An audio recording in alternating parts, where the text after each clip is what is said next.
after 8 o'clock or 9 o'clock, everything's shut off. You're no longer going to be on social media, maybe take the phone, or I believe like even on iPads, you can set it to a setting where it can turn off automatically.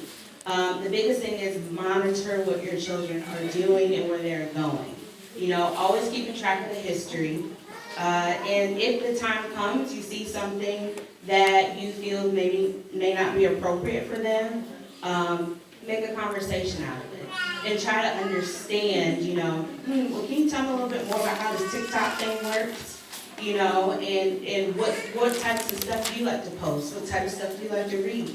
Just try to get an understanding of it. But definitely, by all means, set limits. And even if you trust your child, every once in a while we'll go back and check and see and monitor what they're doing. Yeah, because the main our concern was social pressure. School kids, other kids are using Snapchat and she feels left out. Not using that. Yeah, I definitely would understand that. And I would say, look, this is the limit that we're setting. Maybe when you get of age to use Snapchat, that's something that we can talk about then. I have a question it is about bullying. I got a question or a concern from my son saying he is getting bullied and he's getting teased by the fellow friends, saying laughing at him, making fun of him because his lunch is kind of Indian food. Though my wife is trying so many other ways. At one point, we'll run out of choice. But unfortunately, he's getting caught on that day where she's giving the Indian food. So I made him understood that this is something we love to eat or something. I tried my best, but these days it is getting worse. At times, I told him that it's fine if you make him understand. Try to make him understand that is the way we do. If you could not make him understand, just ignore him. If it is getting worse, complain to your teacher. If it is getting worse than that, don't hesitate to talk to principal. Is this the right approach, or is there any other approach I could I admit to make him understand and help him on that direction? Right. Yes, that's a good approach. The biggest thing is he was able to come to you and talk to you and say, I'm being bullied and this is how I feel. I think the biggest thing is that we have to have an understanding of what bullying is. So bullying is something that is a repeated behavior by the same person over and over and over again. So that means at least more than 3 times. We live in a day and age where kids can be mean, and they say mean things. Saying mean things does not necessarily make someone a bully. And I'll give you an example as to why. And I use my daughter a lot. I mean, that's where I learned from. She's had a best friend who has been saying some not so nice things to her. Saying things like you're stupid or, just stuff that's not nice. And when she comes and tells me that, my reaction is, well, what did you say to her? Not in a way where I'm saying, you might have caused it, but, well, tell me more about the situation. And it might turn out to be that she was playing with someone else and she didn't want her to. So you have to really dive into, is this bullying? Or is this something that is perceived by my child that may not be? Okay, so that's the number one thing, is finding more out about the situation and having a conversation. Okay, is this the same person? Has this person hit you? Do you feel fearful? That's the main thing, is how do they feel and how are they handling it?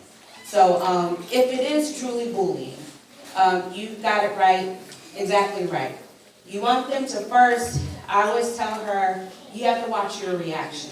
If somebody is bullying you, the way you react could make it continue or could make it stop. So if you get all riled up and cry, and this is tough, even as adults, we've got bullies in workplace and everything. It's tough not to have a reaction to someone who's being mean to you or saying mean things. But how your child reacts is what could continue the bullying. So I always tell her, I was like, well, you can either walk away, you can tell an adult, but make sure you don't say anything mean back, or you don't get really upset, because that's what that person is looking for. They're trying to make you upset and get a reaction. But if none of that works, then definitely make sure that you tell an adult. And sometimes I do lots of mediations between two students who one might perceive they're being bullied and the other may not even realize, that they are showing behaviors and indications of being bullied. And showing them, this is how you're making this person feel. So, the first thing is try to walk away, handle it with your reaction.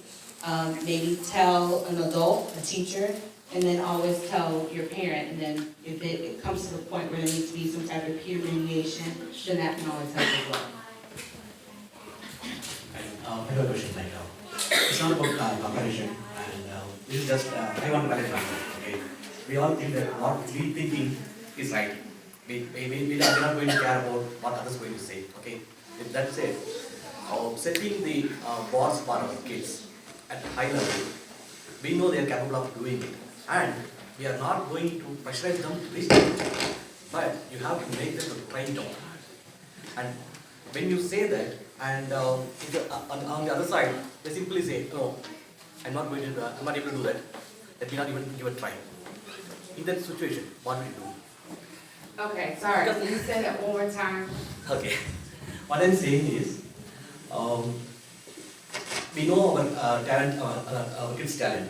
They can do it better. If they do regular training, keep on practicing, definitely they will be able to reach that bar. Okay. And I have seen it in my kid. What's her capability when she is little, now she's growing up. And a few things she don't even want to give a try. Okay. And I just say, simply try it. Don't say, I can't. Give a try. But standing as an argument or a different thing, and we always end up with, okay, let's not talk about it and let's talk about it. Right. So how do we handle this situation? So that's a tough question. I think it's really dependent upon that individual's personality. And I say that because we're all motivated by different things. We want to build on our children to be intrinsically motivated and, to work, to always try and do their best. But sometimes it might take a little bit more. For someone, what you're describing, you might just have to try different approaches. One approach might be, is she someone who needs a planner, or do you need to write down your goals, or what's something that you can work towards if you need to get this grade, or whatever it may be. What is it going to take? What's going to motivate you to get there? Is it going to be okay? You do this amount of work, and then you can go to movies. Or, you have to figure out what's going to motivate your child. And that's a conversation that you have to have with them, and just honestly by observing them. What are some things that your child likes to do? Even as an example, very simple thing, okay? If she tries to talk our language, and we have to pronounce it properly. And when she tries to speak, if you just try to write a word, just try to pronounce properly. Simply say, never mind.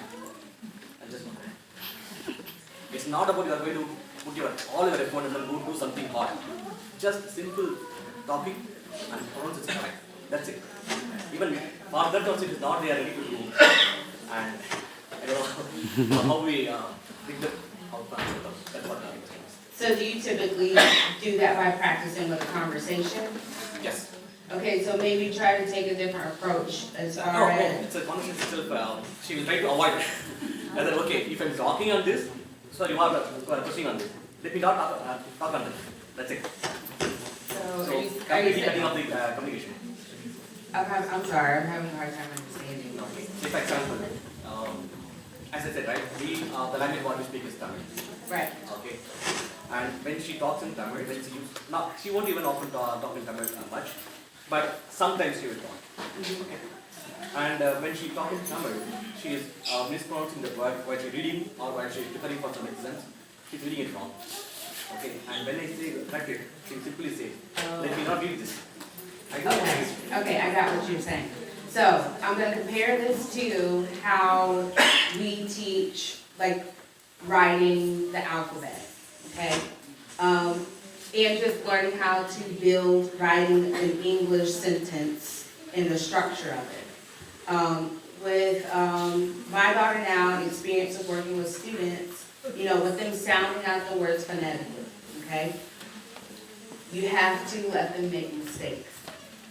And I know it's kind of scary because even down to how they hold the pencil and how they, there's all this at play. But you cannot focus on correcting that because then it's going to shut them down immediately. All right, so when my daughter, she wrote me a book the other day, and oh my goodness, me trying to read through it and guessing like, okay, she's got when spelled this way, I'm trying to my best so that she doesn't know that I don't know what it says. But I went through it and phonetically everything sounded, or was spelled how it sounded. So you cannot go and tweak every single little mistake because it's going to cause them to shut down. So let her make mistakes and then go back later once you've built up the confidence in speaking and making those errors, then go back and say, and repractice. But when you shut her down by making those small corrections, it's going to make her not want to do it. Thank you. I know you're running late. We have one quick question. Now, can you tell us everyone about how the parent can approach you, the channel of approaching the counselor? Maybe a direct appointment or to the teacher, they approach you, the channel of approaching you. Okay.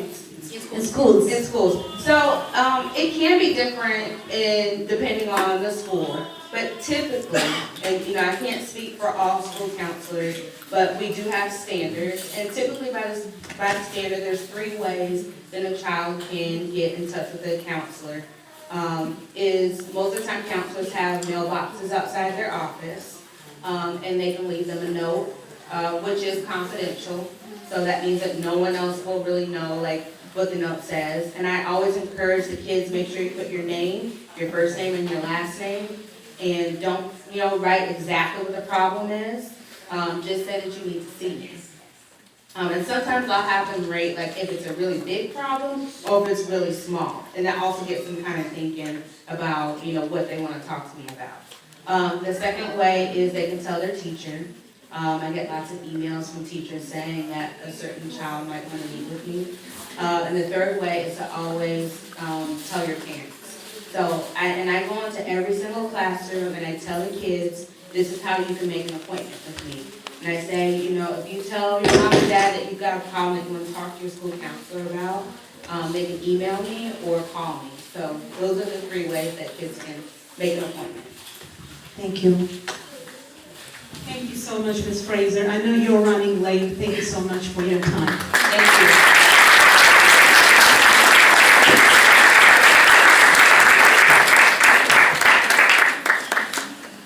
We have some questions for Radhika. Does the audience have any questions for Radhika? Anyone? Okay.